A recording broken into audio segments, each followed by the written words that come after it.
Shalom, selamat pagi semuanya. Mengucap syukur ya pagi ini kita dapat bersekutu bersama kembali. Untuk memulai persekutuan doa pagi ini, mari kita nyanyikan pujian Kaulah Harapan.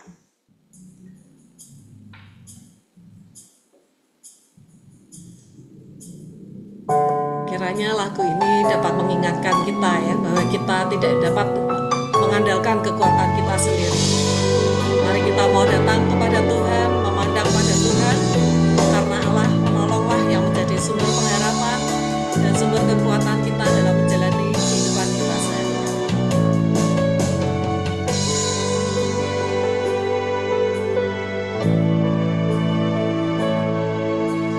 Bukan dengan kekuatanku, ku dapat jalani hidupku tanpa Tuhan yang di sampingku. Ku tak mampu sendiri. Engkaulah kuatku yang menopangku. Ku pandang wajah-Mu dan berseru, pertolonganku datang dari-Mu. Peganglah tanganku, jangan lepaskan. Kaulah harapan dalam hidupku.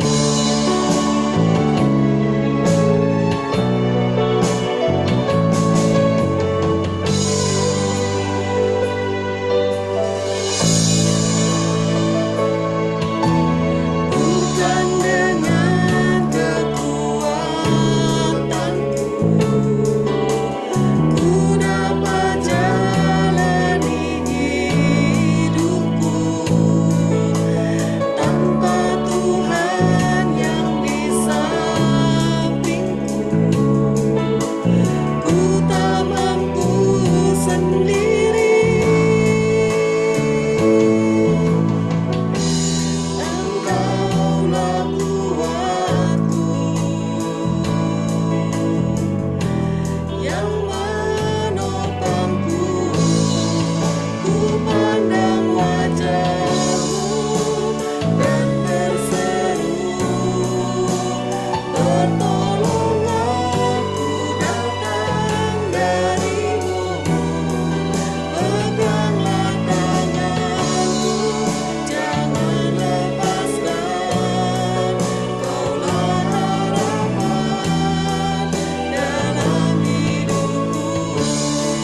Ku pandang wajah-Mu dan berseru, pertolonganku datang dari-Mu. Peganglah tanganku, jangan lepaskan. Kaulah harapan dalam hidupku. Kaulah harapan dalam hidupku. Kaulah harapan dalam hidupku.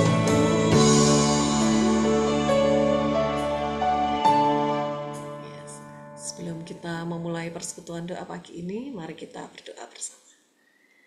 Ya benar ya Tuhan, bahwa Engkaulah sumber pengharapan kami ya Tuhan.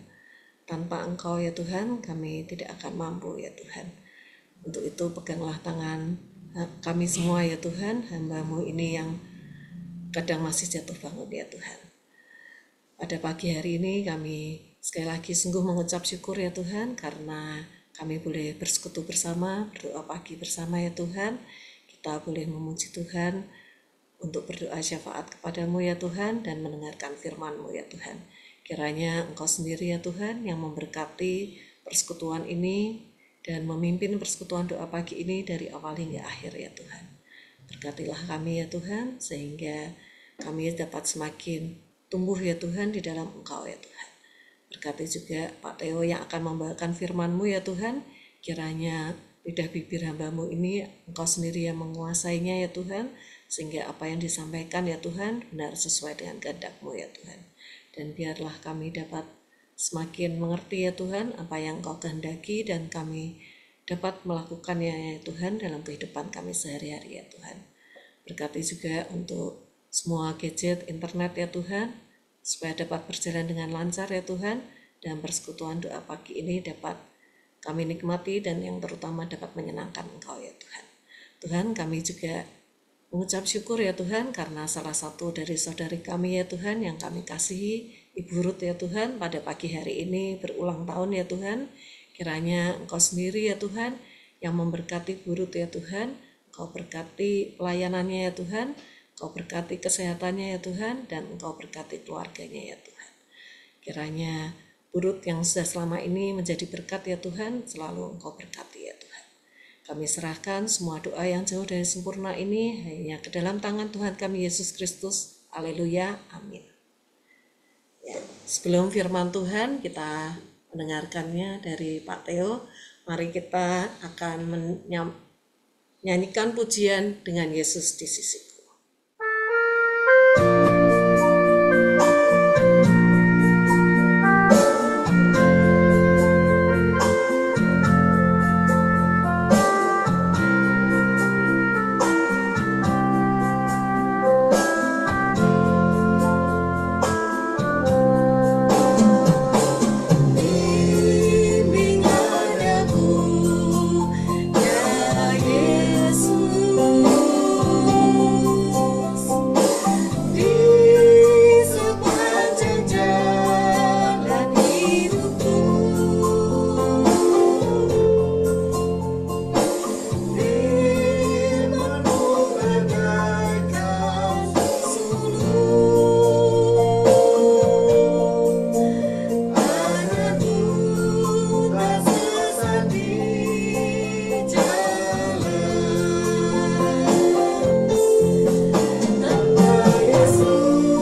pertama saya mengucapkan selamat ulang tahun pada Cinyo, selamat ulang tahun ke-70, Tuhan berkati ya. Beberapa waktu yang lalu kami di Ekla Consulting membawakan satu sesi tentang mengelola konflik dan stres gitu.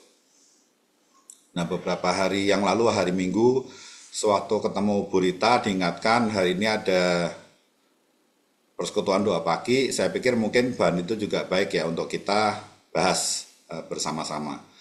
Sebelum itu mari kita berdoa bersama-sama. Bapa yang ada di surga, kami sungguh mengucap syukur untuk waktu yang sudah Engkau sediakan pada kami.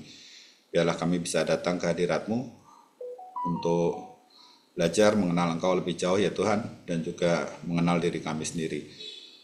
Ampuni segala dosa kami supaya kami layak datang ke hadirat-Mu, dan biarlah Tuhan mengajar kami untuk mengerti jalan-Mu ya Tuhan, senantiasa bersandar kepadamu, mengandalkan rancangan-Mu, juga menyerahkan kekhawatiran kami ke dalam tangan-Mu ya Tuhan, serta senantiasa berdoa dan mengucap syukur. Terima kasih untuk berkat yang sudah Engkau berikan pada kami. Dalam nama Tuhan Yesus kami berdoa dan mengucap syukur. Amin. Slide-nya boleh dinyalakan Niko ya.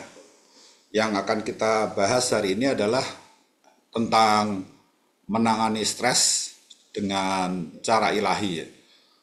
Kalau saya tanya sama Bapak Ibu, jadi boleh di-unmute sebentar. Kira-kira kita sebagai pengikut Kristus mungkin nggak mengalami stres? Apakah bisa mengalami stres? Bisa. Bisa ya. Sering atau jarang? Bisa sering, bisa jarang ya, tergantung kondisi kita gitu. Ya, mungkin kita ke layar berikutnya, Niko, ke slide berikutnya. Nah, bahayanya dari stres itu apa buat kita sekalian? Bapak, Ibu, saudara-saudara sekalian. Bisa kena penyakit. Kena penyakit ya. Berarti itu mengganggu fisik kita, apalagi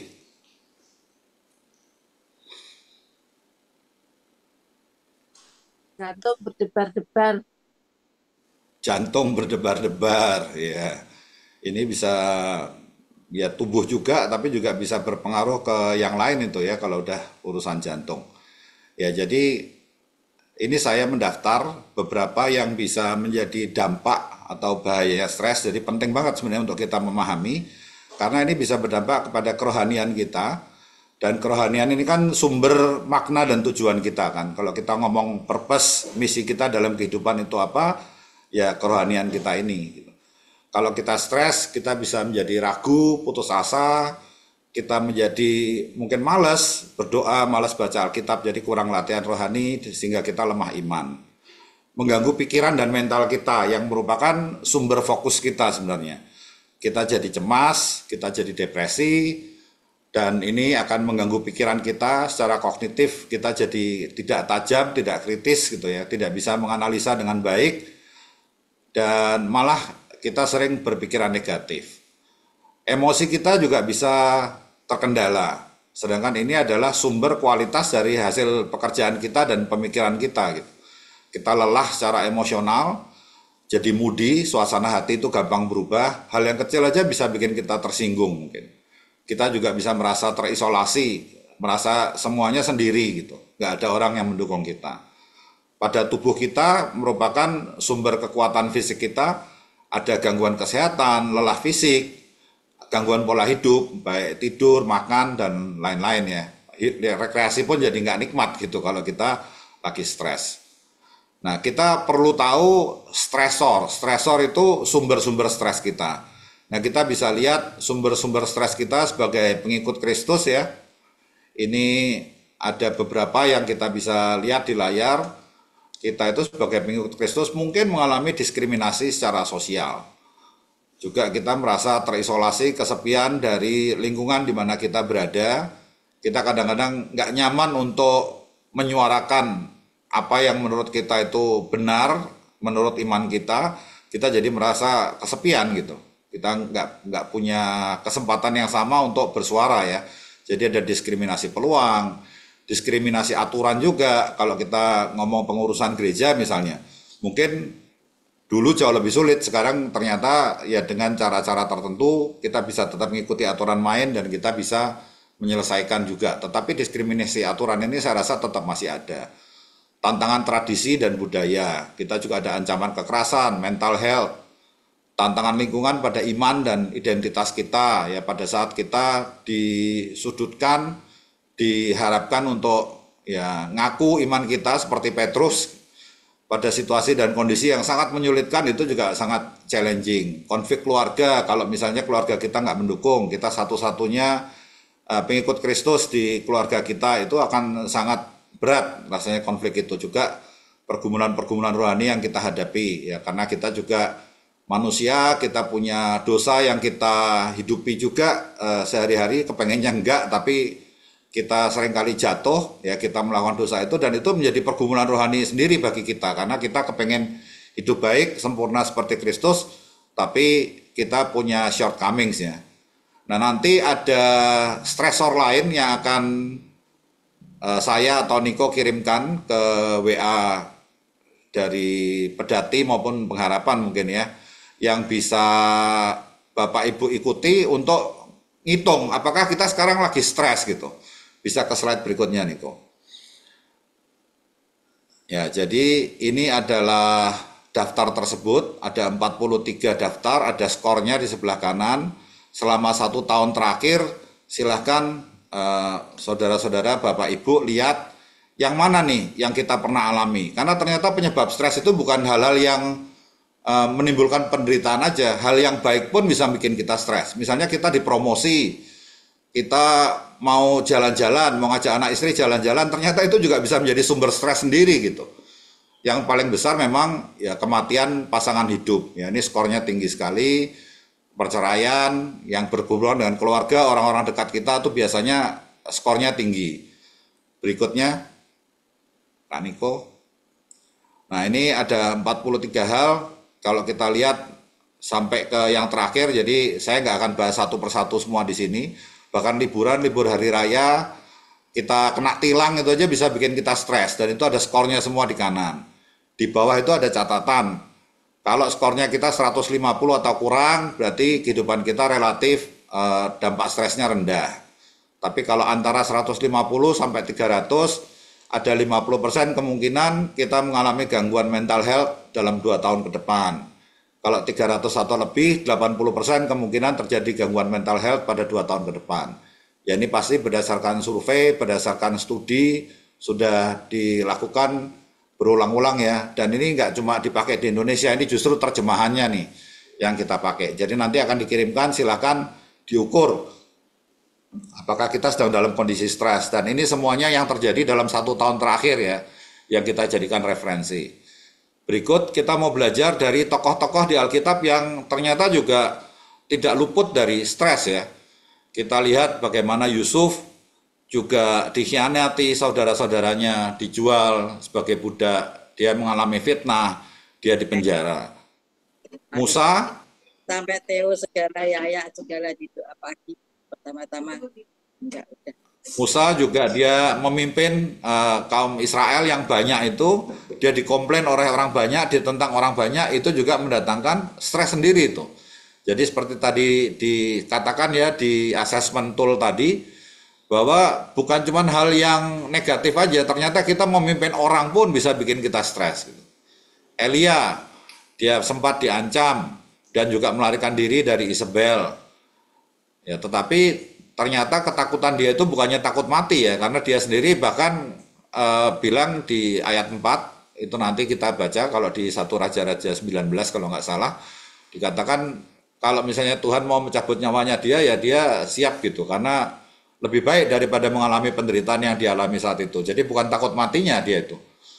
Kemudian Daud dikejar oleh Saul, ada isu di keluarganya sendiri, dia menghadapi anak-anaknya yang ya kurang ajar ya, durhaka kepada orang tua. Dia juga bergumul dengan kegagalannya sendiri. Dia mengirimkan Uria mati untuk menutupi dosanya. Paulus Dia di penjara, dianiaya, mengalami kapal pecah, ada duri dalam daging, dia juga bergumul dengan dosa masa lalunya. Yesus sendiri juga mengalami cawan penderitaan saat berdoa di Getsemani dan di kayu salib. Dia juga ya takut kehilangan atau memikirkan lah nanti ibunya gimana sendiri. Jadi dia titip ke Yohanes dan dia mengalami penderitaan yang luar biasa di kayu salib. Ini semua menjadi stresor ya, menjadi penyebab stres untuk ya tokoh-tokoh Alkitab itu sendiri. Mari kita belajar dari Yusuf, bagaimana dia menghadapi stres itu. Yusuf ini dia tetap setia dan dia tetap punya integritas ya pada saat dia difitnah, dia dikhianati saudara-saudaranya, dan yang dia lakukan percaya pada kedaulatan Tuhan saja gitu. Kita baca ayatnya dari Kejadian 50 ayat 20. Boleh diklik Pak Niko. Ya, ini saya akan bacakan buat saudara-saudara supaya waktunya kita bisa hemat ya. Memang kamu telah merencanakan yang jahat terhadap aku, tetapi Allah telah merencanakannya demi kebaikan untuk mewujudkan apa yang terjadi sekarang ini, yakni pemeliharaan hidup banyak orang. Terima kasih Kak Niko, boleh kembali ke slide sebelumnya. Ya, jadi kita bisa melihat bagaimana dia yakin bahwa walaupun yang dialami itu menghasilkan stres, menghasilkan berbagai penderitaan, pada akhirnya kalau itu adalah rancangan Tuhan, ya yang baik yang akan terjadi begitu. Kita bisa belajar berikutnya dari Musa. Bagaimana Musa menangani stres. Saat memimpin dikomplain dan ditentang banyak orang, dia senantiasa melakukan doa syafaat dan berkomunikasi dengan Allah. Dia juga untuk mengurangi beban pikirannya yang memimpin banyak orang, diajari oleh Yitro untuk melakukan delegasi. Kita bisa lihat dari Alkitabnya di sini Keluaran 18, kita nggak akan baca semua, saya akan bacakan satu ayat saja, boleh dibantu Pak Niko. Ya, kita bisa lihat dari Keluaran 18 ayat 17-18 saja. Tapi mertua Musa menjawab, yang kau lakukan itu tidak baik. Engkau akan menjadi sangat lelah, baik engkau maupun bangsa yang bersamamu, sebab pekerjaan itu terlalu berat bagimu. Engkau tak akan sanggup melakukannya seorang diri. Jadi manusia itu ada batasnya, baik untuk seorang Musa sekalipun ya. Kita juga bisa belajar dari Elia. Saat Elia itu mengalami stres, dia menyendiri, dia beristirahat, mengandalkan pemberian dan kehadiran dari Allah. Kita nggak perlu baca ayatnya, tapi saudara-saudara bisa lihat di 1 Raja-Raja 19 ayat 1 sampai 18 ya. Bagaimana Elia ini mengandalkan pemberian Allah yang menolong dia saat dia susah, saat dia lapar juga dikasih makan supaya secara fisik juga lebih kuat gitu menghadapi permasalahan yang dihadapi. Kita belajar dari Daud. Daud ini dikejar oleh Saul. Ya tadi ada isu keluarga, dia bergumul dengan dosa masa lalu. Yang dia lakukan kita semua tahu, banyak mazmur, banyak doa dia panjatkan. Contohnya gembala yang baik ya dari Mazmur 23. Dan dia mengandalkan rancangan Allah itu selalu di dalam hidupnya. Kita belajar dari Paulus juga. Paulus yang sering dipenjara, dianiaya, dia menunjukkan iman dan sukacita senantiasa kalau kita baca dari Filipi 4 ya 4-7 dan mengandalkan kekuatan Allah juga. Kelihatannya ini ada ayatnya dari 2 Korintus 9-10 yang akan saya bacakan untuk kita sekalian. Namun jawab Tuhan kepadaku, cukuplah anugerahku bagimu, sebab justru dalam kelemahanlah kuasaku menjadi sempurna.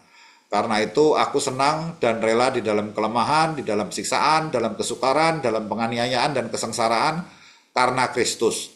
Sebab jika aku lemah, aku kuat. Ya, di sini menunjukkan dia mengandalkan kekuatan Allah dalam menghadapi semua permasalahan yang dihadapi. Dan terakhir kita bisa belajar dari Yesus sendiri. Saat menghadapi penderitaannya, dia berdoa ya di Taman Getsemani, kemudian dia juga mengandalkan dukungan dari sesama, dia minta tolong ya Yohanes, Petrus, Yakobus mendampingi dia. Dia mengandalkan rancangan Allah. Dia tahu kenapa dia harus menjalani itu semua. Nah, ini semua adalah cara tokoh-tokoh di Alkitab itu menangani stres. Ya tentunya bisa menjadi teladan buat kita dan kita tiru ya. Kita bisa lihat di slide berikutnya ada petunjuk-petunjuk praktis yang ditawarkan oleh Alkitab untuk mengelola stres. Pertama, bersandar pada Tuhan, bersandar pada Yesus dari Matius 11 ayat 28 sampai 30. Boleh salah seorang untuk membaca, boleh Kak Niko untuk ditampilkan. Ya, salah seorang boleh tolong membacakan.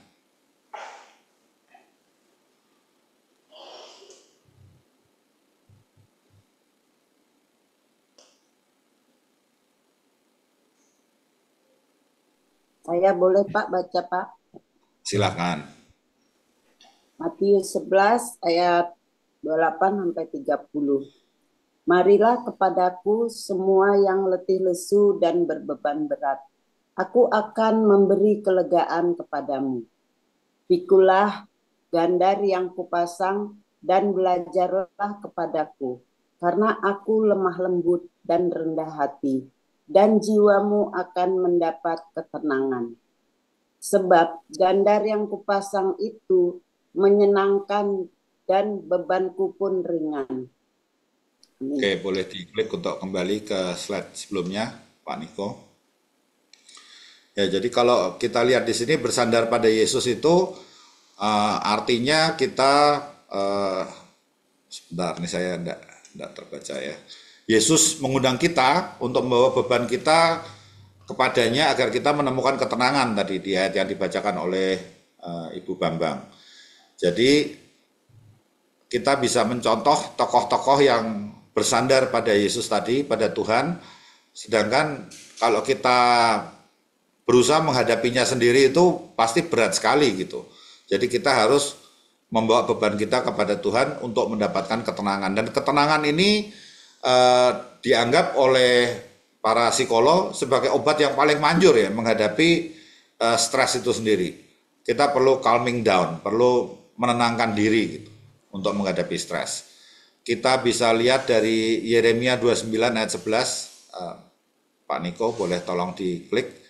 Salah satu boleh tolong membacakan. Saya Pak Teo. Silakan. Sebab aku ini mengetahui rancangan-rancangan apa yang ada padaku mengenai kamu, demikianlah firman Tuhan, yaitu rancangan damai sejahtera dan bukan rancangan kecelakaan, untuk memberikan kepadaku hari depan yang penuh harapan. Amin. Terima kasih Mas Haji. Jadi percaya pada rencana Allah ini akan menggantikan stres kita dengan damai sejahtera ya, karena kita memiliki masa depan yang berpengharapan tadi. Jadi stres diganti dengan pengharapan. Doa dan ucapan syukur kita bisa baca dari Filipi 4 ayat 6 sampai 7. Salah seorang boleh membacakan. Ya, saya Pak. Filipi Ya. 4 ayat 6 dan 7, janganlah hendaknya kamu khawatir tentang apapun juga, tetapi nyatakanlah dalam segala hal keinginanmu kepada Allah dalam doa dan permohonan dengan ucapan syukur. Damai sejahtera Allah yang melampaui segala akal akan memelihara hati dan pikiranmu dalam Kristus Yesus. Ya. Jadi hati kita dan pikiran kita akan mengalami damai sejahtera ya, dan itu damai sejahtera yang melampaui segala akal kalau kita bawa dalam doa dan kita mengucap syukur atas apa yang kita terima dari Tuhan kita ya. Dan terakhir 1 Petrus 5 ayat 7, serahkan kekhawatiran kepada Allah. Siapa yang mau membantu membaca? Saya baca ya Pak. 1 Silakan. Petrus 5 ayat 7. Serahkanlah segala kekhawatiranmu kepadanya, sebab ia memelihara kamu. Ya, jadi dengan kita menyerahkan kekhawatiran kepada Allah dan biasanya dengan kita saling mendoakan, saling memberi dorongan, dukungan, maka ya Tuhan akan memelihara kita gitu. Ya kita akan merasa lebih nyaman, lebih tentram. Nah, ini adalah cara-cara yang sebenarnya dilakukan oleh para tokoh-tokoh Alkitab tadi. Kalau kita lihat di sini ya, boleh dilanjutkan, Kak Niko, ya. Kita bisa belajar bagaimana Yusuf dan Elia bersandar pada Tuhan, kemudian Musa, Paulus, dan Yesus sendiri mengelola stres dengan berdoa dan ucap syukur. Daud mengandalkan rencana Allah, Yesus juga mengandalkan rencana Allah. Dia tahu bahwa ini semua adalah yang harus dia jalani karena memang sudah rancangannya demikian, dan menyerahkan kekhawatiran pada Allah dengan mendapatkan dukungan dan dorongan dari sesama sehingga kita menikmati damai sejahtera tadi di dalam pemeliharaan Tuhan gitu. Nah, ini adalah petunjuk-petunjuk praktis dari Alkitab untuk mengelola stres.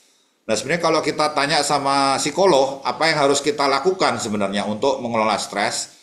Di sini kita bisa lihat ada singkatan sit back ya. Sit back itu sendiri artinya relax gitu. Relax atau menenangkan diri, duduk diam ya, merenung untuk memikirkan ya apa yang perlu kita lakukan sebenarnya saat kita menghadapi stres. Jadi menenangkan diri tadi, calming down ya. Pertama, S-nya itu singkatan dari six stressor. Cari tahu penyebab stres kita tuh dulu dari mana gitu. Tadi ada tools yang nanti akan dibagikan, dan tadi juga kita sudah menemukan sebagai pengikut Kristus ada stresor-stresor yang kita bisa lihat penyebabnya kira-kira dari mana, dan kita bisa doakan dan kita bisa mengucap syukur untuk itu. Kemudian I-nya adalah in tune. In tune ini artinya kita mindful, kita tetap fokus ya. Jangan sampai kita jadi distracted, jadi penuh kekhawatiran gitu. Kita nggak usah khawatir akan hasilnya, fokus saja untuk melakukan yang terbaik yang bisa kita lakukan. Kita serahkan kekhawatiran kita pada Allah. Tense down, stiffness kita. Jadi kadang-kadang otot kita nih kenceng gitu ya. Nah, ini kita perlu relaksasi lah, melakukan peregangan gitu. Kemudian ya kadang-kadang tangan itu bisa kita goyang-goyangin gitu ya supaya otot kita lebih rileks. Coba untuk rileks, karena saat tubuh kita nih tegang otot-ototnya, kita juga akan lebih gampang untuk emosi, untuk cemas. Jadi kita bisa meregangkan otot-otot kita ini dengan olahraga, dengan senam gitu. Kita bersandar pada Tuhan.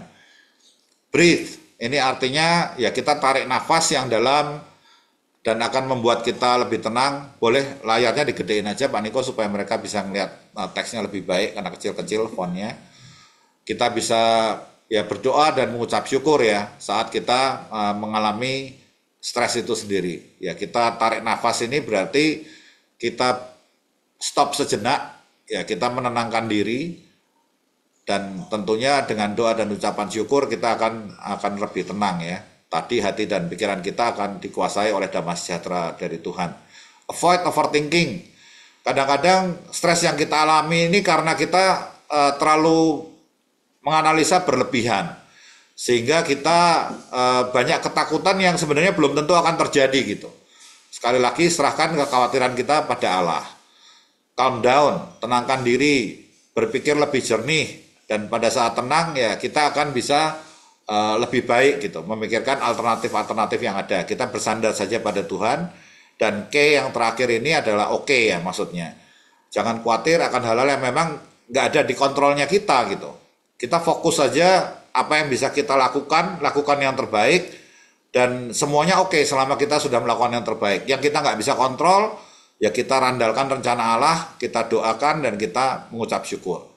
Nah, ini adalah langkah-langkah praktis yang bahkan psikolog pun menawarkan, dan Alkitab kita juga menganjurkan hal yang sama. Nah, yang terakhir yang saya ingin sharing ke rekan-rekan semua di komunitas, untuk menghadapi stres ini kita butuh love ya.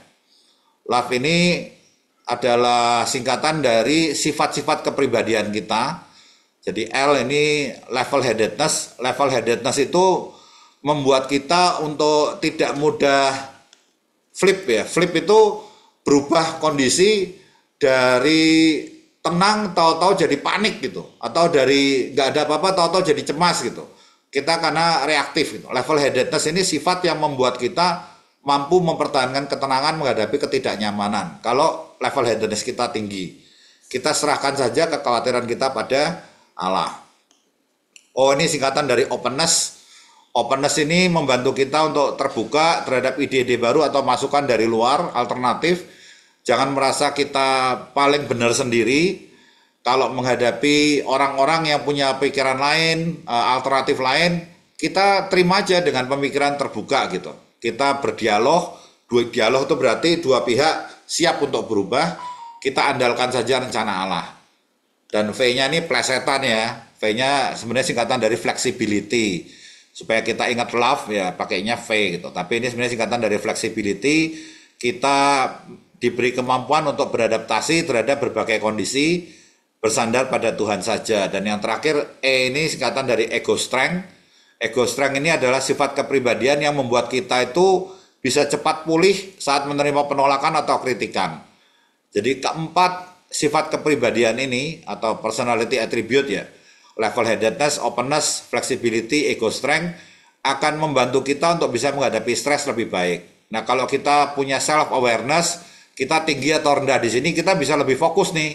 Kira-kira traits yang mana yang kita secara alamiah itu lebih rendah, sehingga kita bisa menghadapinya dengan baik. Karena mengubah traits itu susah, mengubah sifat itu susah, tapi perilaku kita bisa kita setel gitu.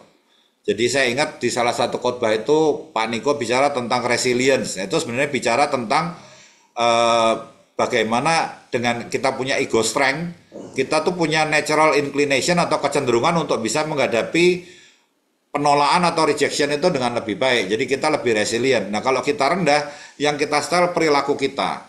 Kita anggap feedback itu baik, ya kita menghadapi kegagalan itu sebagai pembelajaran, menggunakan rasional juga, maka kita akan bisa menghadapi penolakan maupun rejection itu dengan lebih baik. Ya kita doakan dan kita memberikan ucapan syukur. Amin. Saya kembalikan kepada Yaya. Ya, terima kasih untuk Pak Theo. Semoga kita dapat menangani stres ya dengan cara ilahi. Nanti jika mau pas stres kita lupa, bisa lihat YouTube-nya lagi. Ya, mari kita berdoa syafaat bersama-sama. Pokok-pokok doa kemarin sudah dibagikan. Ya, sebelum kita berdoa syafaat bersama, mari kita nyanyikan pujian ketika aku berbeban berat. Seperti tadi firman Tuhan yang saya kita dengarkan, kita mau selalu datang kepada Yesus.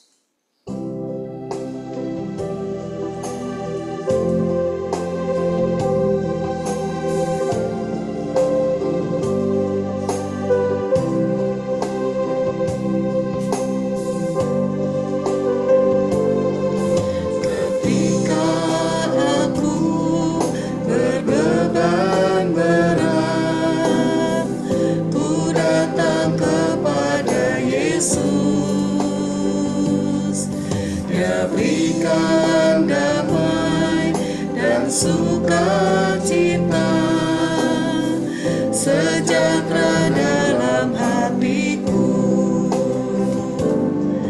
ketika aku berputus asa, ku datang kepada Yesus. Dia bebaskanku dan lepaskanku. Kini aku jadi baru. Yesus, Yesus, Tuhan, mulia namamu. Ku tinggikan, ku agungkan namamu selama-lamanya.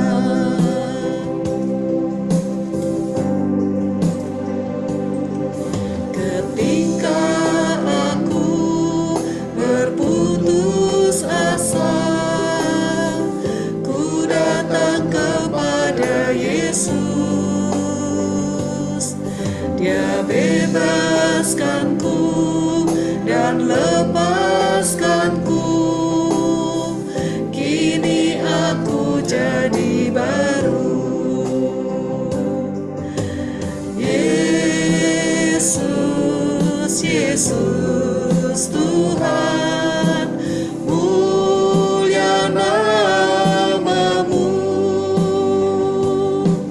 Ku tinggikan, ku agungkan namamu